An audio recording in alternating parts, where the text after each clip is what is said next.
নমস্কার বন্ধুরা, আমি সঙ্গীতা চলে এসেছি আজকে আরও একটি নতুন ভিডিও নিয়ে। তো ভিডিওটা অনেক দিন আগেই করা ছিল, আর পুজোর চাপে ভিডিও এডিট করতে পারিনি। আর এটা ছিল পাটিয়ালা প্যান্ট। তোমরা অনেকেই বলো কাজ করতে কতটা সময় লাগে, একটা দিনে তুমি কটা ড্রেস বানাও। তো যারা সেলাই করে তারা অবশ্যই জানে একটা পাটিয়ালা প্যান্ট করলে অনেক যদি কুচিয়ে দেওয়া হয় তাহলে কতটা সময় লাগে। তো দেখো এই প্যান্টটা কিন্তু প্রচুর ঘের, আর পিসটা যেহেতু অনেকটা বড় ছিল আর অনেক ঘের কাস্টমার করতে বলেছে। ছোট ছোট কুচি দিয়ে আমি কিন্তু এখান থেকে সম্পূর্ণটা রেডি করে নিচ্ছি।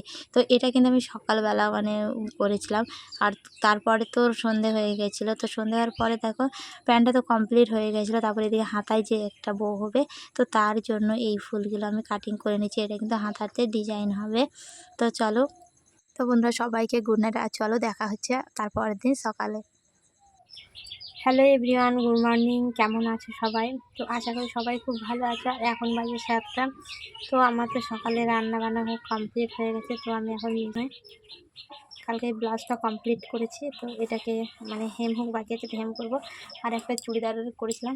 তো এই চুড়িদারটা দেখো গলাতে পাইপিং লাগানো হয়েছে, শুধু হাতাটা বাকি আছে। আর হাতাতে আমি ডিজাইনটা করে নিয়েছি, যে ডিজাইনটা হবে। চলো তোমাদের দেখাচ্ছি। তো দেখো যে এইটা হাতার ডিজাইন হবে এইটা। তো রাত্রে আমি করে রেখেছিলাম, আর অনেক রাত হয়ে গেছিলো যেহেতু ঘুম পাচ্ছিলো। তো দেখে এই ডিজাইনটা কিন্তু হাতাতে হবে। তো এই হাতাটা লাগালে কিন্তু জামাটা বেশ কমপ্লিট হয়ে যাবে। তো দেখতে পাচ্ছ তোমরা এই যে হাতার ডিজাইনটা এরকম হবে। কাস্টমার যেভাবে বলেছে সেইভাবে করতে হবে।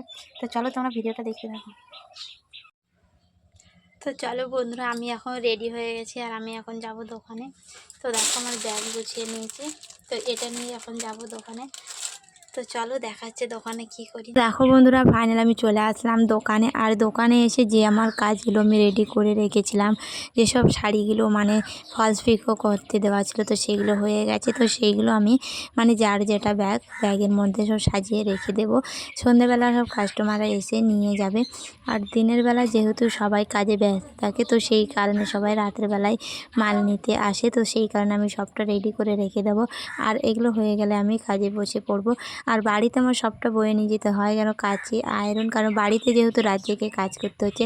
আর যারা এমনি সেলাইয়ের কাজ করছো পুজোতে, তারা সবাই আমার মতনই হয়তো রাত জেগে কাজ করছো বা নাও করতে পারো, কিন্তু আমার কাজ আমি করে উঠতে পারছি না। তো সেই কারণে রাত জেগেই কাজ করছি। আর এদিকে দেখো এই চুড়িদারটা তো হয়ে গেছে, শুধু ফিটিংস দেওয়া বাকি আছে। ফিটিংস দেওয়া হয়নি কারণ আমি যে ডায়েরিতে মাপটা লেখা আছে, তো সেটা কিন্তু আমি দোকানে ফেলে রেখেছিলাম, রাত্রে বাড়ি নিয়ে যাওয়া হয়নি। আর এদিকে দেখো একটা কাস্টমার এসে এগুলো দিয়ে গেল, বললো তাড়াতাড়ি করে দিতে। আর ফলসটাও নিজেই কিনে এনেছে, তো ফলসটা পরে দিলেও হবে, কিন্তু কুর্তিটা আগে মারতে হবে। তো দেখো আমি সমস্ত কিছু ফিটিংস দিয়ে নেবো। ভিডিওটা তোমাদের কেমন লাগলো অবশ্যই জানি। আর আমার ভিডিও যদি তোমাদের ভালো লাগে অবশ্যই চ্যানেলটি সাবস্ক্রাইব করে দিও। আর পুজো যেহেতু পার হয়ে গেছে, ঠান্ডাও ধরে নিয়েছে। তো দেখো বন্ধুরা, ঠান্ডার ধরার কারণে কিন্তু আমার গলার ভয়েসটা একদম অন্যরকম হয়ে গেছে। তো যাই হোক, তোমরা কেউ কিছু মনে করো না। তো আজকে ভিডিওটা এই পর্যন্ত, দেখা হচ্ছে পরের ভিডিওতে। টাটা।